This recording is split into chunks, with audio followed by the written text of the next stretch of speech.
اس یاد سے دفتن روشن ہو جاتا ہے، دیٹ مینس کہ اس دل کے اندر شیطان در آنے کا دروازہ بند ہو جاتا ہے۔ تو یہ ذکر کا اثر ہے جو ہمارے اوپر ہوتا ہے۔ اللہ ہمیں توفیق دے کہ ہم یہ ذکر کریں اور ہمارے دل جو ہیں اس سے اطمینان پائیں، اور ہمارے دلوں پہ شیطان کا حملہ جو ہے اس سے ہماری بچت ہو سکے۔ اس کے بعد دوسری چیز جو ہم نے دیکھنی تھی وہ تھی کہ ذکر سے گریزاں کون لوگ ہوتے ہیں۔ ہم نے ظاہر کہ ذکر جس کو اللہ تعالیٰ نے حکم دیا کہ ہم اسے کریں، اور نماز کی صورت میں ہمیں پتہ ہے کہ 5 وقت ہم نے اللہ کے حضور حاضری دینی ہوتی ہے، یہ ذکر کی سب سے اصل فارم ہے۔ جب ہم اس سے گریزاں ہوتے ہیں، جب ہم اللہ کی بڑائی بیان کرنے سے گریزاں ہوتے ہیں، جب ہم اس محفل سے گریزاں ہوتے ہیں جس محفل میں اللہ کا ذکر کیا جاتا ہے، تو اس کا نتیجہ کیا نکلتا ہے؟ اس کا نتیجہ یہ نکلتا ہے جو ذکر سے گریزاں ہوتے ہیں اس کے لیے اللہ تعالیٰ نے فرمایا سورۃ نساء کی آیت 142-143، اس میں اللہ تعالیٰ نے بتایا ہے کہ جو ذکر سے گریزاں لوگ ہیں ان کی کیا کیفیت ہوتی ہے اور ان کے ساتھ کیا معاملہ ہونے جاتا ہے۔ تو بسم اللہ الرحمن الرحیم فرمایا، یہ منافق خدا سے دھوکہ کرنا چاہتے ہیں۔ ہم سب جانتے ہیں منافق وہ ہوتا ہے جو کہتا کچھ ہے اور کرتا کچھ ہے۔ تو منافقین جو ہیں ان کے بارے میں ہم جانتے ہیں کہ وہ جہنم کے سب سے آخری درجے میں ہوں گے۔ تو یہ بتایا کہ منافق خدا سے دھوکہ کرنا چاہتے ہیں، درا حالانکہ اسی نے انہیں دھوکے میں ڈال رکھا ہے۔ یعنی وہ سمجھتے ہیں کہ ہم لوگوں کے سامنے کوئی اور بات کر دیتے ہیں تو ہمارے بڑے اچھے معاملات ہو جاتے ہیں، لوگ ہمارے بارے میں اچھی رائے رکھنے لگ جاتے ہیں، اور اس طرح سے ہم خدا کو بھی دھوکہ دے لیتے ہیں اور انسانوں کو بھی دھوکہ دے لیتے ہیں، حالانکہ خدا کو وہ دھوکہ نہیں دے سکتے۔ وہ تو خود دھوکے میں ڈلے ہوئے ہیں، کیونکہ جب اس طرح انسان کرتا ہے تو پھر خدا اس کی رسی دراز کر کے خدا ان کو ان کے حال پہ چھوڑتا ہے، تو پھر وہ دھوکے میں ڈالے ہوئے ہوتے ہیں۔ فرمایا تم انہیں دیکھتے ہو، یہ جب نماز کے لیے اٹھتے ہیں تو جی ہارے ہوئے محض لوگوں کو دکھانے کے لیے اٹھتے ہیں اور خدا کو کم ہی یاد کرتے ہیں۔ ہم جانتے ہیں ہمارے ارد گرد بہت سے ایسے لوگ ہوتے ہیں جو نماز کے لیے رغبت نہیں رکھتے، ان کے دل میں نماز کے لیے بہت خواہش نہیں ہوتی، لیکن پھر بھی وہ نماز کے لیے اٹھ جاتے ہیں اکسائے ہوئے دل میں۔ یعنی ان کا مقصد یہ نہیں ہوتا کہ انہوں نے خدا سے کنیکٹ کرنا ہوتا ہے، ان کا مقصد یہ ہوتا ہے کہ چلو چھدا اتاریں، کسی طریقے سے لوگ ان کے بارے میں اچھی رائے رکھ لیں، یا یہ ہے کہ وہ جیسے وہ ایک امپریس کرنے والی سچویشن ہوتی ہے، اس طرح سے وہ معاملہ کر رہے ہوتے ہیں۔ تو بتایا کہ یہ لوگ اصل میں خدا کو کم ہی یاد کرتے ہیں، درمیان میں ہی لٹک رہے ہیں، نہ ادھر ہیں نہ ادھر ہیں۔ ان کے جرائم کی پاداش میں اللہ نے انہیں گمراہی میں ڈال دیا ہے۔ یعنی اب ایک ہوتا ہے نا کہ آپ کے اندر لپک ہوتی ہے، آپ چاہتے ہیں کہ آپ کو اللہ تک رسائی ہو، اللہ کے ساتھ ہمارا کنیکشن ہو، ہم اس کے راستے کو سمجھیں، اس کا ذکر کر کے ہوئے اس کو جانیں، یہ ہم چاہتے ہیں۔ لیکن کیا ہوتا ہے کہ جب ہم صرف دکھاوے کے کام کر رہے ہوتے ہیں، جب ان فیکٹ ہم اللہ کے ساتھ رابطہ نہیں کر رہے ہوتے، تو اس کا نتیجہ کیا نکلتا ہے کہ پھر ہم گمراہ ہو جاتے ہیں، ہمارا رستہ خراب ہو جاتا ہے، ہمیں رستے کی سمجھ نہیں آتی، اور وہ گمراہی پہ گمراہی بڑھتی جاتی ہے۔ یعنی پہلا سٹیپ ہم اٹھاتے ہیں کہ ہم توجہ نہیں دیتے، اور پھر اس کے بعد گمراہی کا ایک لامتناہی سلسلہ ہوتا ہے جو شروع ہو جاتا ہے۔ اور پھر فرمایا اور جسے اللہ گمراہ کر دے اس کے لیے تم کوئی رستہ نہیں پا سکتے۔ یعنی یہ گمراہی جو کہ آپ کی لاپرواہی سے شروع ہوئی اور پھر آپ نے اس پہ اصرار کیا، آپ نے منافقت شروع کر دی، اور پھر اس کا انجام یہ ہوا کہ آخر کار اللہ تعالیٰ نے وہ گمراہی آپ کے لیے لکھ دی، اور پھر اس کے بعد اللہ نے جب آپ کو گمراہ کر دیا تو یاد رکھیں پھر دنیا کی کوئی طاقت، دنیا کا کوئی انسان اور کوئی بھی شیطان کوئی کچھ آپ کو راہ ہدایت پہ نہیں لے کے آ سکتا، یہ اللہ کا پھر فیصلہ ہو جاتا ہے۔ اللہ سے دعا ہے کہ اللہ کبھی بھی ہمیں ان لوگوں میں شامل نہ کرے۔ تو ذکر سے گریزاں لوگوں کے بارے میں نے آپ کو بتایا، اور اس کے ساتھ ساتھ یہ بھی بتایا کہ یہ یاد دہانی جو ہے نا، یہ نفع اسی کو دیتی ہے جو اللہ سے ڈرتا ہے۔ یعنی تقویٰ والے لوگ ہیں جو اس یاد دہانی سے فائدہ اٹھا سکتے ہیں۔ جو دل میں گریزاں ہیں، ان کے دل میں تقویٰ نہیں، یعنی خدا کا ڈر نہیں، تو پھر یہ سمجھ لیں کہ یہ لوگ جو ہیں یہ ان کو یاد دہانی کوئی فائدہ نہیں دے گی، یہ دکھاوے کی یاد دہانی ہے جس کا ان کو کوئی فائدہ نہیں ہوگا۔ اس کے علاوہ بتایا کہ سچے ذاکرین جو ہوتے ہیں، یعنی جو اللہ کا ذکر کرتے ہیں پورے دل اور خلوص کے ساتھ، وہ کون سے لوگ ہیں؟ وہ سورۃ نور کی آیت 37 میں اللہ تعالیٰ نے ان کو ایک تمثیل کے ذریعے بیان کیا ہے۔ بہت ہی خوبصورت آیات ہیں یہ سورۃ نور کی، جس میں اللہ تعالیٰ نے ایک تمثیل کی صورت میں یہ بتایا ہے کہ وہ کون سے لوگ ہیں جو کہ سچے ذکر کرنے والے ہیں۔ ان کی خصوصیات تو ہم پہلے دیکھ بھی چکے تھے، اس میں بتایا کہ ان کا معاملہ کیا ہونا ہے، اللہ تعالیٰ ان کے ساتھ کس طریقے کا ان کے ساتھ ڈیل کریں گے۔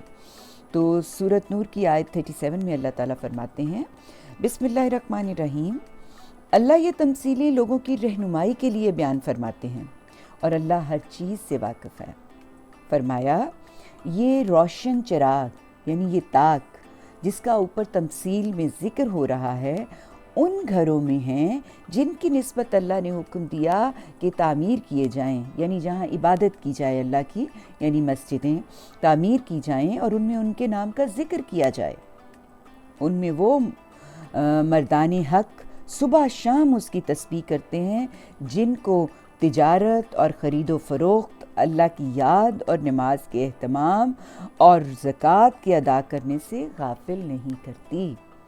یعنی اللہ تعالیٰ کے ذکر کرنے والے لوگوں کو اللہ تعالیٰ نے یہ فرمایا کہ ان کو حکم دیا کہ وہ تعمیر کریں ایسے گھر جس میں اللہ کی عبادت کی جائے، یعنی مساجد تعمیر کی جائیں، اور اس میں بتایا کہ ان کے اندر جو مردان حق یعنی حق پہ قائم لوگ جو صبح شام اس کی تسبیح کرتے ہیں، کہاں پہ؟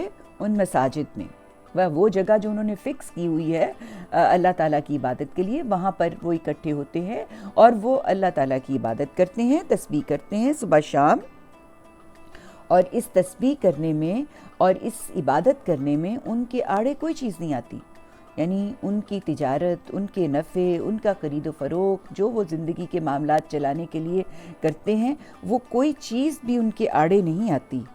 یعنی اللہ کی یاد، نماز کا اہتمام، زکوٰۃ، اس کے لیے وہ جو کچھ بھی ایفرٹ کر رہے ہوتے ہیں، جو کچھ بھی کر رہے ہوتے ہیں، اس کی راہ میں دنیا نہیں آتی۔ دنیا کے معاملات ان کو اللہ کی عبادت سے روکتے نہیں ہیں، غافل نہیں کرتے۔ فرمایا وہ اس دن سے ڈرتے رہتے ہیں جس میں دل الٹیں گے اور آنکھیں پھری کی پھری رہ جائیں گی۔ یعنی ان کو پتہ ہے کہ ایک دن آنے والا ہے جس دن ہم نے لوٹ کے خدا کے حضور حاضر ہونا ہے۔ اس دن کی یاد کو وہ اپنے دل میں رکھتے ہیں، وہ اس سے غافل نہیں ہوتے۔ آپ کو پتہ ہے کہ جب ہمارے دل میں یہ بات پکا ہمیں اس کے بارے میں پتہ ہو کہ ہم نے ایک دن پلٹ کے خدا کے حضور حاضری دینی ہے اور ہم نے جو کچھ اس دنیا میں کیا ہے ان سب کی ہمارے سے پرسش ہونی ہے، ان سب کو ہم نے فیس کرنا ہے۔ ہمارے معاملے بالکل بغیر کسی لگی لپٹی کے خدا کے حضور پیش ہوں گے، اور پھر اس کا نتیجہ یہ نکلے گا کہ اس میں اگر ہم نیکیوں کے پلڑے کو بھاری کر گئے اور خسارے اور گناہ کے پلڑے کو ہلکا ہو کر لیا تو سمجھیں کہ ہم کامیاب ہو گئے۔ تو بتایا کہ وہ اس دن سے ڈرتے ہیں، یہ مردان حق، یہ وہ لوگ جو سچے ذکر کرنے والے لوگ ہیں، وہ اس دن کے آنے سے ڈرتے ہیں۔ اور ڈرنے کا یہ مطلب نہیں کہ دبک کے بیٹھ گئے ہیں، وہ ڈرتے اس طرح سے ہیں کہ وہ اپنے معاملات میں ہر چیز میں خدا کو شامل کیے رکھتے ہیں۔ یہ یاد رکھیں کہ خدا ہمارے ہر معاملے میں شامل ہے۔ دو لوگ سرگوشی کرتے ہیں تو تیسرا خدا وہاں موجود ہوتا ہے، چار لوگ بات کر رہے ہیں چھپ کے تو پانچواں خدا وہاں موجود ہوتا ہے، اور ہم اکیلے بھی ہوتے ہیں تنہائی میں تو خدا ہمارے ساتھ ہوتا ہے۔ تو فرمایا کہ وہ اس دن سے ڈرتے رہتے ہیں جس دن الٹیں گے، آنکھیں پھیری کی پھیری رہ جائیں گی، اللہ ان کے عمل کا بہترین بدلہ انہیں دے گا اور ان کو اپنے فضل سے مزید بھی نوازے گا۔ یہ بڑی کمال چیز ہے۔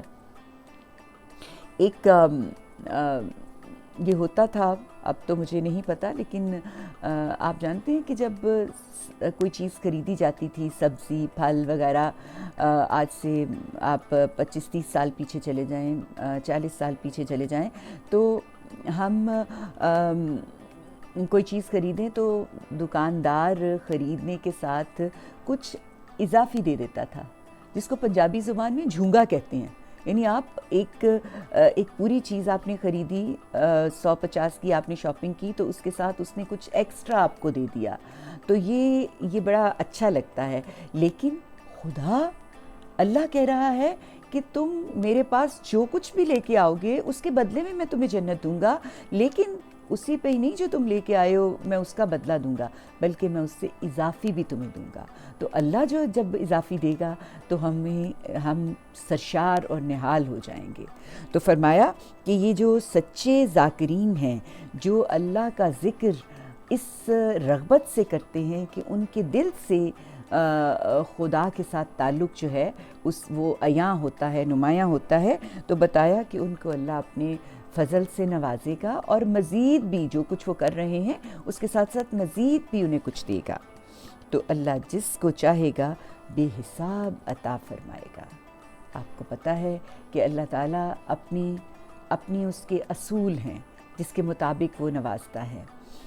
یعنی ہم کوئی 10 نیکیاں کرتے ہیں تو وہ 10 کا اجر دیتا ہے، لیکن وہ اس کے دینے کا انداز ایسا ہوتا ہے کہ وہ 10 کو 70 گنا کر دیتا ہے.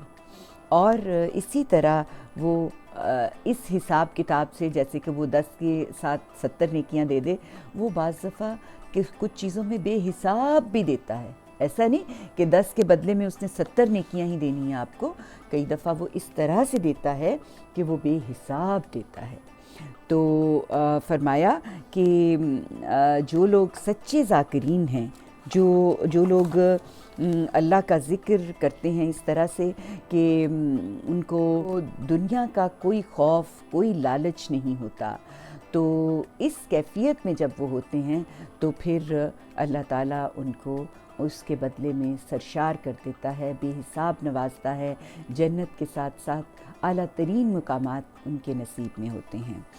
تو ذکر کا نتیجہ کیا نکلتا ہے یہ انشاءاللہ ہم کل اس کو کنکلوڈ کریں گے.